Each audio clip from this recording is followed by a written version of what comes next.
I can tell you not everyone is enthusiastic about our casinos reopening, including Valley Congressman Raul Ruiz. I spoke with him today about this and other issues. Congressman Ruiz, thanks for joining us. It's good to be here. Some local Indian casinos just announced that they are reopening this Friday. They'll have new precautions in place, but do you think that this is premature, or is it time for casinos to reopen? Well, right now we're at a stabilizing rate in infections. The governor has put their requirements in terms of timing out there. The county as a whole has not met those requirements yet. The county voted unanimously to approve the opening of these casinos. So we're at that cusp. I think that it may be a little soon. However, I do know that the casinos have placed some pretty aggressive precautions in order to protect their employees with social distancing, masks, plexiglass, as well as protecting their customers. So I think the question right now, given the county's unanimous vote to endorse them to open, is what does the county have in place for contact tracers, for isolation, quarantining, and targeted testing to ensure that this opening happens as smoothly as possible. So just to be clear, sir, it sounds like you disagree.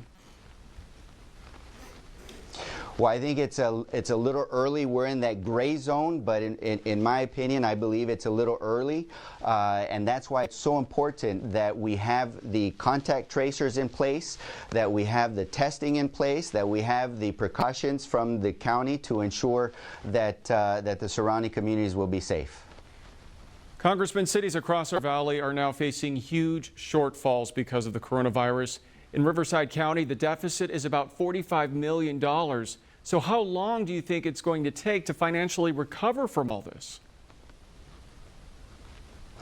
Well, it's very difficult to say how long we're going to take. Of course, that will depend on how we open the economy. If we're going to open the economy without the protections at the wrong timing, then it's only going to put us at risk for another surge, which means that we'll have to close it again. If we open the economy the right way with all the precautions, the contact tracers, the isolation, quarantine rooms available, resource managers, and a robust test with defined methodologies and objectives, knowing how many tests we need to accomplish that in order to contain the virus, put out fires, then it'll be sooner. One thing I know for sure is that if the Senate takes up the HEROES Act, it will help alleviate the lost revenue from the cities, because the HEROES Act has $1 trillion in support of cities and counties and the states to make sure that they're able to pay their firefighters, their paramedics, their law enforcement, their teachers.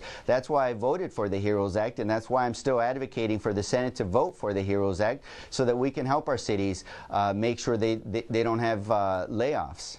Congressman, the Palm Springs Power baseball team is hoping to play games at the stadium soon. When do you think that'll happen? By the 4th of July, maybe? You know, the 4th of July would be a good target date. I think that we're starting to see a stabilization in terms of the number of cases.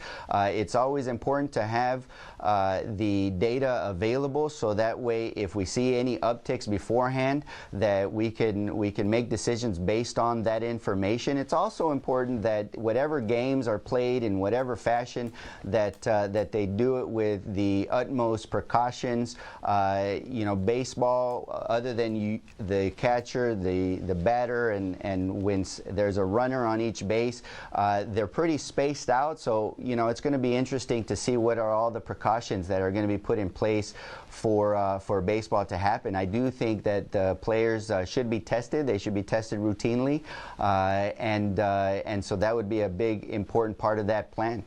All right, Congressman Ruiz, thanks for joining us. Thank you.